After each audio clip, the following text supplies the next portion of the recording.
Firman Tuhan. Jadi renungan kita pada pagi hari ini tanggal 5 November 2004, kitab Buat Tawarik 6 ayat 31 sampai 40. Demikian firman Tuhan.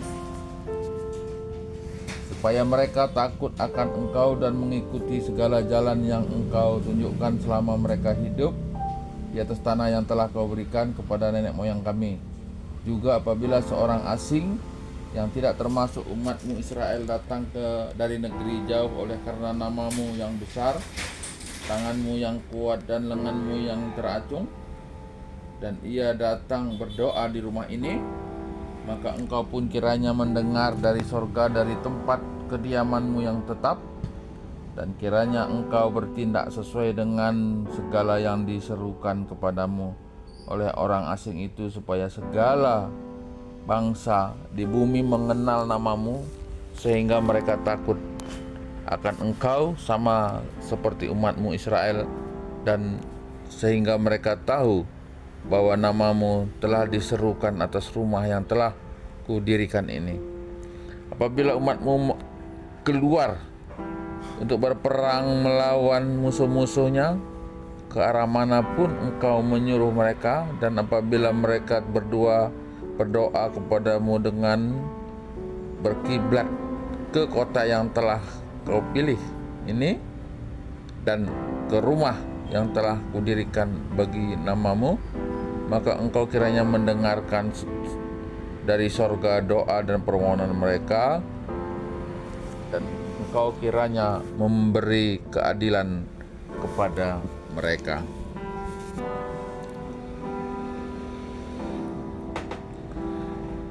Apabila mereka berdosa kepadamu karena tidak ada manusia yang tidak berdosa, dan engkau murka kepada mereka yang menyerahkan mereka kepada musuh, sehingga mereka diangkut tertawan ke negeri yang jauh atau yang dekat, dan apabila mereka sadar kembali di dalam hatinya di negeri tempat mereka ditawan, dan mereka berbalik dan mohon kepada Tuhan di negeri tempat mereka tertawan dengan berkata, kami telah berdosa, bersalah, dan berbuat fasik.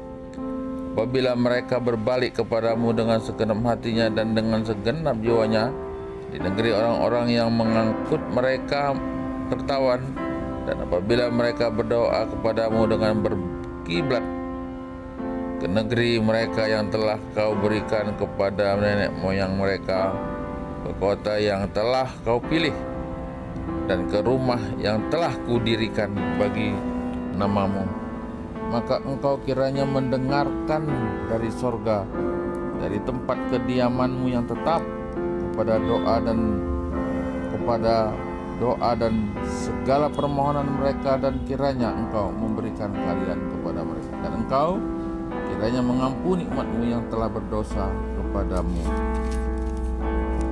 Sebab itu ya Allah, kiranya matamu terbuka, telingamu menaruh perhatian kepada doa yang dipanjatkan di tempat itu.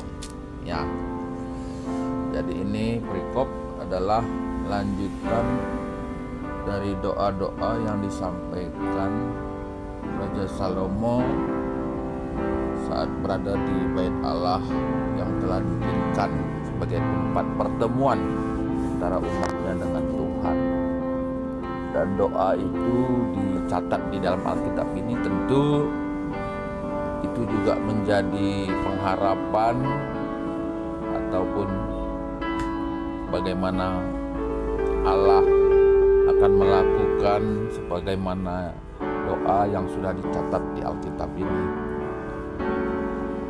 Doa Salomo supaya Tuhan merespon, dan pastilah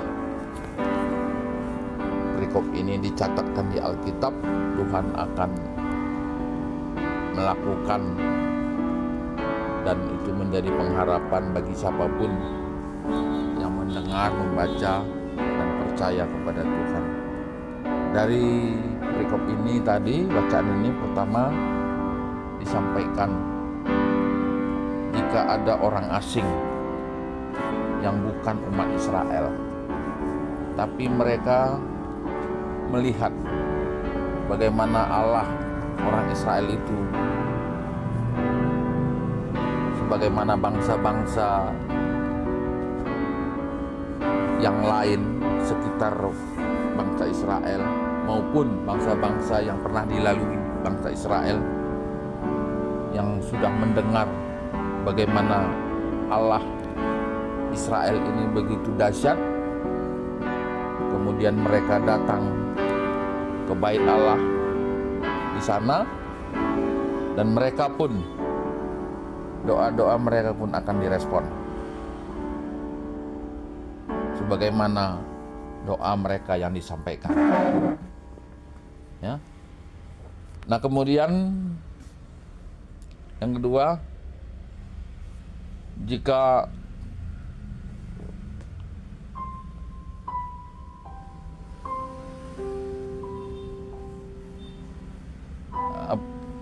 ya 30 ini, apabila umatmu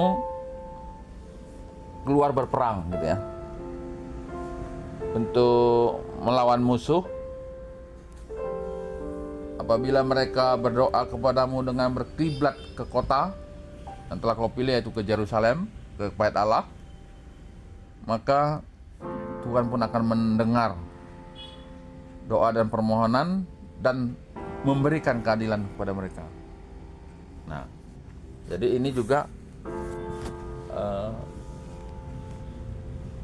saya kira ini yang disampaikan Daniel ya, ketika dia menghadapi satu masalah besar yang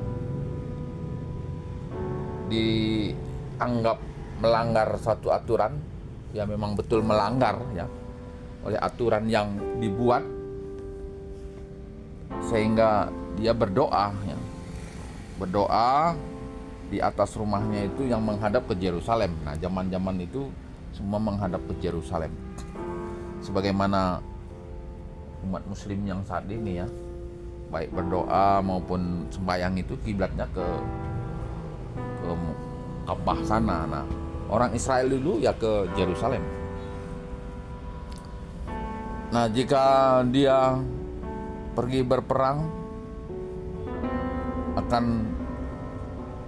didengarkan dan akan ya pastilah ada satu kemenangan. Nah, mungkin aplikasi saat ini ya dalam hal keinginan-keinginan gitu ya, dalam satu peperangan dalam zaman saat ini ya, bukan peperangan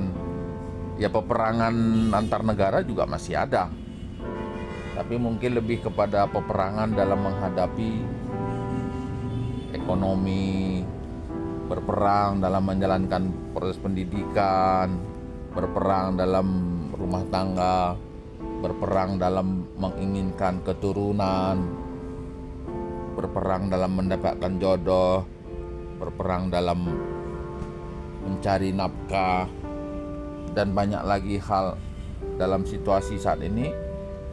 Ya, maka berdoalah dan Tuhan akan merespon. Nah, perikop ini menyampaikan itu. Dan kemudian jika engkau berdosa apabila mereka berdosa kepadamu karena tidak ada manusia yang berdosa, dan engkau murka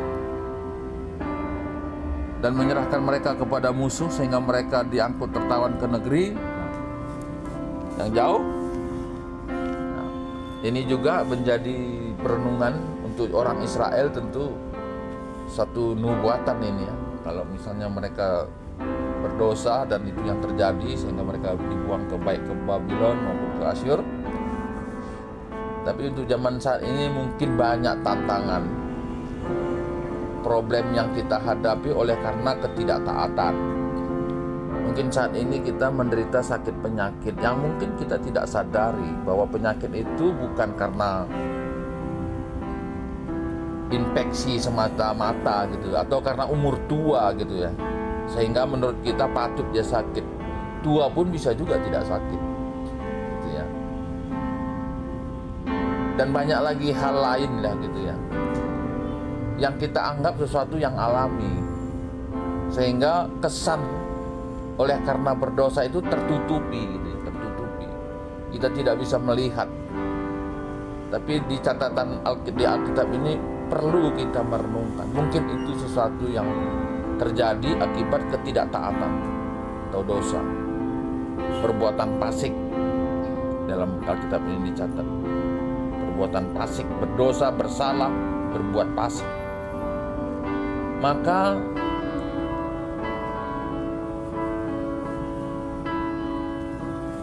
apabila mereka sadar kembali dalam hatinya di negeri tempat mereka tertawan atau mengalami kesulitan tadi, dan mereka berbalik dan memohon kepadamu dengan berkata, kami telah berdosa, bersalah, dan berbuat fasik, dan mereka berbalik dengan segenap hati, dengan segenap jiwanya,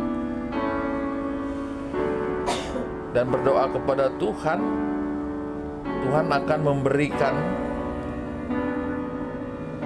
kembali gitu ya, dipulihkan.